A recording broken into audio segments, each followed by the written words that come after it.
नमस्कार दोस्तों, मैं सचिन यादव आपका तकनीकी पाठशाला में फिर से स्वागत करता हूं।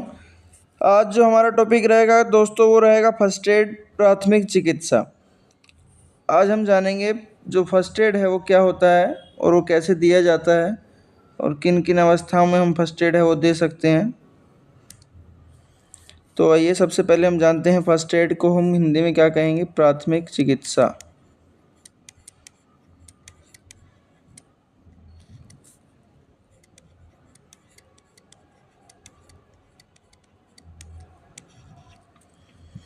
प्राथमिक चिकित्सा में दोस्तों क्या क्या आएगा ये आप देख लो। ये चित्र दिखा रखा है यहाँ पे हमने। फर्स्ट एड किट है ये पूरी।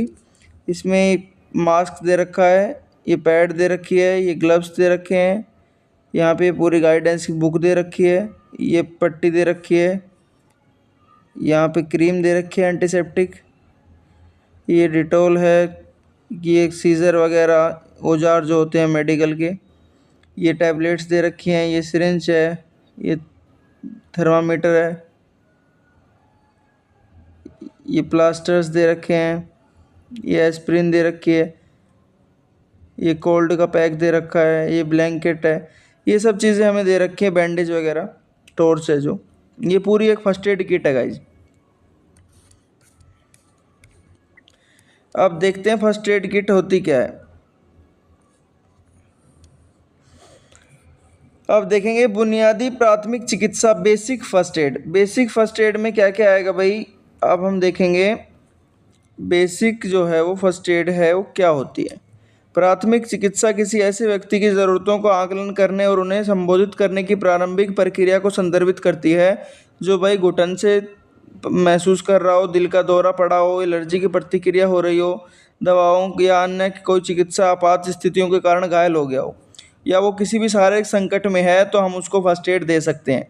बुनियादी प्राथमिक चिकित्सा किसी व्यक्ति की शारीरिक स्थिति और उपचार के सही तरीके के शीघ्रता से निर्धारित करने की अनुमति देता है। भाई हमें फर्स्ट एड जो है वो जल्दी से जल्दी देना चाहिए, जितनी जल्दी हो सकता है उतनी जल्दी हमें फर्स्ट एड देना चाहिए कोई भी व्यक्ति अगर शारीरिक रूप से संकट में है। अब आती है बात गोल्डन हावर्स की। तो दोस्तों हम देखेंगे गोल्डन हावर्स जो है वो क्या होते हैं। ये गोल्डन हावर्स एक बहुत इंपॉर्टेंट वर्ड है, ये आपने काफ़ी बार सुना भी होगा। ये क्या होता है, सुनहरे घंटे। वो सुनहरे घंटे कौन से होते हैं, वो 30 मिनट्स की बात होती है। वो सिर्फ वो आधा घंटा जो होता है, वो पहले जो 30 मिनट होते हैं उसको हम गोल्डन आवर बोलते हैं। वो पहले का आधा घंटा भाई जिस टाइम हमने, मान लो जिस टाइम वो व्यक्ति जो है वो उसकी समस्या हुई है कोई भी, तो उसको अस्पताल ले जाने के लिए या जो भी उसका जो पहले आधा घंटा जो होगा वो बहुत इंपॉर्टेंट होता है उसके लिए। तो वो आधा घंटे का जिक्र यहाँ पे किया गया है। भारत के पास अस्पतालों में विनाशकारी चिकित्सा समस्या के इलाज के लिए सर्वोत्तम तकनीक उपलब्ध है। जैसे कोई सिर की चोट लग गई भाई, या फिर दिल का दौरा पड़ गया या स्ट्रोक आदि, लेकिन रोगी अक्सर जो है वो ख़राब प्रदर्शन करते हैं क्योंकि उन्हें उस तकनीक तक समय पर पहुंच नहीं मिलती है। इन स्थितियों से मरने का जोखिम जो है वो पहले 30 मिनट में सबसे बड़ा है। भाई आपको पता है जिसको दिल का दौरा हो गया या सिर में चोट लग गई तो उसके लिए जब हॉस्पिटल पहुंचना भी भारी हो जाता है, उससे पहले ही कई बार मौत हो जाती है। तो हमारे लिए सबसे पहले वो पहले जो 30 मिनट होते हैं वो बहुत महत्वपूर्ण है। इसलिए उस पहले 30 मिनट को हम क्या करेंगे, उसके बारे में ये गोल्डन आवर्स इसलिए कहे जाते हैं कि भाई उस 30 मिनट में जो आपने उसको उपचार दिया है, जो फर्स्ट एड दे दी, जो उसको उपचार दे दिया, वो बहुत महत्वपूर्ण है। चलिए अभी आगे गाइस देखते हैं हम। ये आता है भाई important guidelines of first aiders. कोई उपचार देने वाला व्यक्ति है तो उसके लिए क्या इंपॉर्टेंट गाइडलाइंस रहेंगी वो पढ़ लेते हैं हम। भाई कोई फर्स्ट एड जो दे रहा है उसके लिए क्या क्या इंपॉर्टेंट इंस्ट्रक्शन है और दिशा निर्देश क्या है। भाई सबसे पहले आप क्या करें, स्थिति का मूल्यांकन करें। सबसे पहले उस स्थिति का मूल्यांकन करें कि वो किस स्थिति में वो रोगी है, वो मरीज है। क्या ऐसी चीज़ें हैं जो प्राथमिक उपचारकर्ता को जोखिम में डाल सकती हैं। भाई हो भी सकता है कि कोई अगर फर्स्ट एड दे रहा है, क्या वो भी सर किसी मुसीबत में पड़ सकता है, किसी जोखिम में पड़ सकता है। तो बिल्कुल सही बात है ये भाई, पड़ सकता है क्योंकि आग है, जहरीला धुआं है। अगर आग, जहरीले धुएं या गैस के आप कनेक्शन में आते हो, बिजली के तारों के बिजली के तारों या अन्य खतरनाक परिदृश्य जैसी दुर्घटनाओं का सामना करते समय अगर आप फर्स्ट एड किसी को दे रहे हो तो भाई बहुत सावधानी से आपको काम करना पड़ेगा, बिल्कुल भी जल्दबाजी नहीं करनी है, क्योंकि वो घातक साबित हो सकती है ऐसे में आपके लिए भी। आप फर्स्ट एड देने तो जा रहे हो बिना प्रशिक्षण के, मान लो आप देने जा रहे हो तो आपको यही नहीं पता कि मेरा बचाव कैसे करना है और सामने वाले को कैसे बचाना है। अब भाई सबसे इम्पोर्टेंट चीज़ इसमें है, इस चैप्टर में ABC। ये ABC क्या है सर? ये भाई ये जो ABC है, ये ABC इतना इम्पोर्टेंट है कि इसके ऊपर गवर्नमेंट एग्ज़ाम में 100% क्वेश्चन आता है। तो ABC हम क्या है कि प्राथमिक चिकित्सा के ABC 3 महत्व संदर्भित करते हैं जिन्हें प्राथमिक चिकित्साकर्ताओं को देखने की आवश्यकता होती है। भाई सबसे पहले हम देखेंगे एयरवे, वायु का मार्ग, दूसरे नंबर पे हम देखेंगे श्वास, ब्रीथिंग, तीसरे नंबर पे परिसंचरण, सर्कुलेशन। भाई सबसे पहले क्या देखना है, कोई भी रोगी व्यक्ति मरीज है उसी के पास अबाधित वायु मार्ग है, मतलब क्या वो सांस लेने का जो उसका रास्ता है क्या वो उसमें कोई बाधा तो नहीं आ रही, वो तो बिल्कुल सही है ना। दूसरी चीज़, क्या व्यक्ति श्वास ले रहा है, क्या सांस ले रहा है या नहीं ले रहा।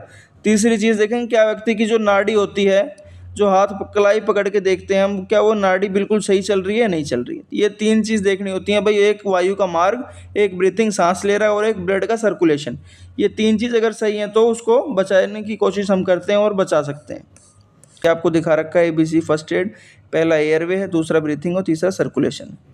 चलिए गाइस अब देखते हैं भाई, पीड़ित को हिलाने से बचें। पीड़ित को जब तक ना हिलाएं जब तक कि वो तत्काल खतरे में ना हो।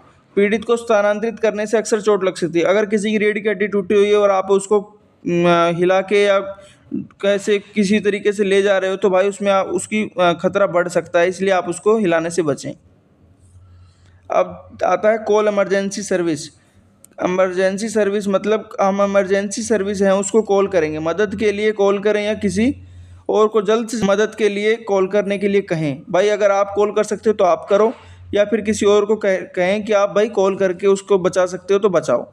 यदि दुर्घटना स्थल पर अकेले हैं, यदि आपके सामने कोई मरीज आ गया, यदि आपके सामने कोई एक्सीडेंट हो गया और आप उस दुर्घटना स्थल पर अकेले हैं तो भाई मदद के लिए पुकारने से पहले श्वास को स्थापित करने का प्रयास करें और पीड़ित को अकेला ना छोड़ें। ये ना सोचें कि मैं अकेला हूं तो मैं कुछ नहीं कर सकता। पहले उसको जो अगर सांस नहीं आ रहा है तो सांस देने का प्रयास करें और पीड़ित को अकेला ना छोड़ें, बिल्कुल भी, है ना। ये ना सोचें कि यार कोई नहीं आ रहा मैं अकेला क्यों करूँ। तो आप अगर हेल्प कर सकते हो उसकी तो ज़रूर करें।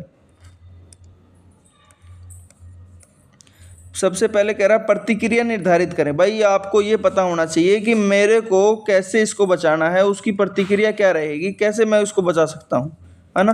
तो ये जो प्रतिक्रिया है वो कैसे, बेहोश है तो उसे धीरे से हिलाकर उससे बात करके उसे जगाने की कोशिश करें। अगर कोई बेहोश व्यक्ति है तो भाई उसको धीरे से उसे उठाने की कोशिश करें, जगाने की कोशिश करें, उससे बात करने की कोशिश करें। यदि व्यक्ति अनुत्तरदायी, अगर वो उत्तर नहीं दे रहा है तो भाई उसे रिकवरी पोजीशन पर रोल करके उसके वायु मार्ग को खोलें। सांस लेने के संकेतों को देखें, अगर वो सांस ले पा रहा है, सुन पा रहा है, महसूस कर रहा है तो उसे देखें, वरना फिर हॉस्पिटल के लिए ले जाएं। भाई पीड़ित की छाती को ऊपर उठाने और गिरने के लिए देखें, सांस लेने की आवाज़ सुने। अगर पीड़ित सांस ले रहा है लेकिन बेहोश है तो सिर और गर्दन को शरीर से जोड़कर रखते हुए अपनी तरफ घुमाएं या मुंह को बाहर निकालने में मदद करेगा। जीभ या उल्टी मार्ग को अवरुद्ध करने से रोकेगा। पीड़ित के परिसंचरण की जांच करें। भाई विक्टिम का सर्कुलेशन सबसे पहले चेक करना है हमें। परिसंचरण का मतलब है ब्लड का सर्कुलेशन। अगर सर्कुलेशन नहीं हो रहा है तो उसके बचने के चांसेस बहुत कम है, इसलिए सबसे पहले उसके सर्कुलेशन को चेक करना है। पीड़ित के रंग को देखें, भाई उसकी नाड़ी को देखें, और धमनी एक अच्छा विकल्प है देखने के लिए। यह गर्दन के दोनों ओर जबड़े की हड्डी के नीचे स्थित होती है। यदि पीड़ित की नब्ज नहीं है तो CPR शुरू करें, उसे तुरंत CPR देना शुरू करें भाई, अगर उसकी नब्ज सही नहीं चल रही है तो। यदि आप प्रशिक्षित हैं तो ही ये काम करें, अगर आपको ही नहीं पता ये चीज़ें कैसे करनी है तो आप ना करें। आवश्यकता अनुसार रक्तस्राव, आघात और अन्य समस्याओं का उपचार करें। जैसे भाई खून बह रहा है तो उसकी ब्लीडिंग को ट्रीट करें, या कोई शॉक हो गया है, सदमा लग गया है या किसी प्रॉब्लम में है तो उसको जो आप मदद कर सकते हैं वो ज़रूर करें। अब सबसे इम्पोर्टेंट है भाई, अगर आपके सामने कोई एक्सीडेंट हो गया और उसके सिर से खून बह रहा है या कहीं से भी खून निकल रहा है, तो सबसे पहले हमें क्या करना है सर? सबसे पहले भाई उसके खून को बंद करना है, ब्लीडिंग को स्टॉप करना है। जहाँ से ब्लीडिंग हो रही है उसको बिल्कुल स्टॉप करें। ट्रामा पीड़ित को बचाने के लिए रक्तस्राव पर नियंत्रण सबसे महत्वपूर्ण चीज़ों में से एक है। रक्तस्राव के प्रबंधन के किसी अन्य तरीकों को आजमाने से पहले घाव पर सीधे दबाव को, भाई अगर घाव आपको दिख रहा है जहाँ से खून निकल रहा है, सबसे पहले आप क्या करें? उसी पर सीधा दबाव दें और उसको रोकने की कोशिश करें। तो भाई अगला है सदमे का इलाज करें। सबसे इम्पोर्टेंट है, अगर किसी को भाई सदमे का इलाज करें, ट्रीट शॉक। शॉक शरीर से रक्त के प्रवाह में कमी, अवसर शारीरिक और कभी कभी मनोवैज्ञानिक आघात के बाद होता है। भाई वो साइकोलॉजिकल भी हो सकता है, उसकी माइंडली प्रॉब्लम हो जाए, किसी सदमे में चला जाए वो शॉक के कारण। तो सदमे में व्यक्ति की त्वचा अक्सर बर्फ़ के जैसी ठंडी पड़ जाती है, तो उसे मानसिक स्थिति बदल जाती है। तो चेहरे और होठों के आसपास त्वचा का रंग पीला हो जाएगा। झटका आघात हो सकता है, जिस किसी को भी गंभीर चोट या जीवन धमकी की स्थिति का सामना करना पड़ सकता है, उससे सदमे का खतरा है। भाई सदमा क्या होता है कि झटका घातक हो सकता है, किसी को भी गंभीर चोट या जीवन धमकी की स्थिति का सामना करना पड़ा है, उसे सदमे का खतरा है। अब हम पढ़ेंगे घुटन का शिकार। अगर कोई भी व्यक्ति है वो घुटन का शिकार हो गया है, घुटन मिनटों में मौत या स्थायी मस्तिष्क क्षति का कारण बन सकती है। भाई घुटन अगर उसे हो रही है, सांस नहीं आ रहा है, तो सबसे पहले उसके वायु मार्ग को खोलें। दूसरा, जले का इलाज करें। अगर कोई जल गया है भाई, पहले और दूसरी डिग्री के जले को ठंडे पानी में डुबोकर या फ्लश करके इलाज करें। क्रीम, मक्खन या अन्य मलहम का प्रयोग न करें, फफोले न फोड़ें। अगर थर्ड डिग्री बर्न है भाई, थर्ड डिग्री बर्न है तो एक नम कपड़े से ढकना चाहिए, उसे हटा दें, लेकिन जले हुए कपड़ों को हटाने की कोशिश न करें जो जले हुए हैं। एक भाई आता है ट्रीट ए कंक्यूजन्स, मस्तिष्क आघात का उपचार। भाई अगर सर में चोट लग गई है, तो सर में अगर चोट लग गई है तो उसका उपचार कैसे करना है, उसको फर्स्ट एड कैसे देना है। मस्तिष्क में अगर चोट लग गई, यदि पीड़ित के सिर में चोट लग गई है तो भाई उसे कंसीव करने के लक्षण देखें। सामान्य लक्षण चोट या भटकाव या स्मृति हानि, चक्कर, मतली या सुस्ती के बाद चेतना का नुकसान। रीढ़ की हड्डी में चोट के शिकार का इलाज करें। रीढ़ की हड्डी में चोट का संदेह है तो पीड़ित के सिर, गर्दन या पीठ में हिलाएं तब तक वो तत्काल खतरे में न हो।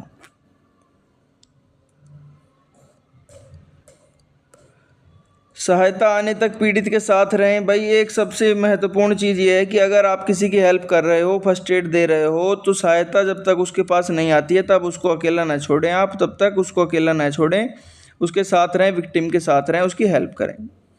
वायु मार्ग को खुला रखने के लिए सिर को धीरे से पीछे की ओर झुकाएं। यदि किसी भी समय श्वास या नाड़ी रुक जाती है तो उस व्यक्ति को उसकी पीठ के बल लिटाएं और सीपीआर शुरू करें। भाई अगर उसको पता है आपको सीपीआर देना ज़रूरी है, अगर उसको सांस नहीं आ रहा है, उसका वायु मार्ग सही तरीके से नहीं खुला हुआ है, तो आप उसको पीठ के बल लिटाएं और सीपीआर शुरू करें।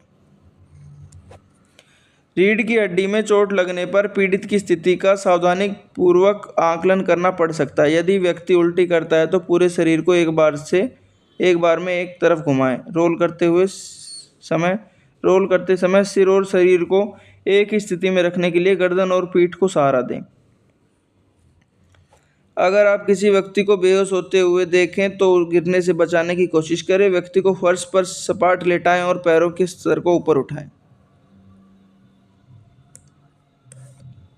अब क्या नहीं करना है? अब तक तो जो चीज़ आपने पढ़ी वो सब करनी थी। अब क्या नहीं करना है भाई? बेहोश जो व्यक्ति है, बेहोश व्यक्ति का कोई भी खाना पीना न दें। अगर आपको पता है अगर वो बेहोश है तो उसको खाना पीना बिल्कुल नहीं देना है। व्यक्ति को अकेला नहीं छोड़ना है भाई। तीसरी बात, बेहोश व्यक्ति के सिर के नीचे तकिया नहीं लगाना है। ये ध्यान से नोट कर लेना दोस्तों, ये जो पॉइंट है वो आपको नहीं करने हैं। अब बात आती है कोमा। सर बेहोश में अगर हो गया, वो अनकॉन्शियस हो गया है, बिल्कुल कोमे में है, वो बात नहीं कर रहा है, तो क्या करना है? बेहोशी जिसे कोमा भी कहते हैं, गंभीर जीवन धमकी वाला स्थिति है। व्यक्ति पूरी तरह से बेहोश हो जाता है भाई, वो ना बात करेगा, ना आपको कोई कुछ कहेगा, ना सुनेगा, ना महसूस करेगा, बाहरी उत्तेजना का जवाब नहीं देता है, लेकिन मूल हृदय और श्वास जो है और रक्त का जो संचरण है, सर्कुलेशन है, वो चलता रहता है। कोमे में क्या होता है भाई? इसका मूल जो हृदय है वो चलता रहेगा, सांस लेता रहेगा और ब्लड का सर्कुलेशन होता रहेगा, ठीक है, लेकिन विफल भी हो सकता है। इस पर ध्यान नहीं दिया गया तो ये मौत का कारण भी बन सकता है। मस्तिष्क की सामान्य गतिविधि में रुकावट के कारण स्थिति उत्पन्न होती है। कारण बहुत अधिक हैं। अब सिर के लिए भी भाई क्या क्या कारण हो सकते हैं वो पढ़ेंगे। शोक, कार्डियोजेनिक, सिर में चोट, श्वास अवरोध, शरीर का अत्यधिक तापमान, कार्डियक अरेस्ट, दिल का दौरा, स्ट्रोक, खून की कमी, निर्जलीकरण, दस्त, उल्टी, मधुमेह हो गया भाई, शुगर, रक्तचाप हो गया, बीपी लो या कम हाई हो गया, शराब, नशीली दवाओं की अधिक खुराक हो गई, जहर, हिस्टीरिया। व्यक्ति के वायुमार्ग, श्वास और नाड़ी की बार बार जांच करें, यदि आवश्यक हो तो श्वास और सीपीआर शुरू करें। चलिए गाइस, आज का सेशन हमारा यहीं ख़त्म होता है। ऐसी वीडियो देखने के लिए आप तकनीकी पाठशाला को सब्सक्राइब करें।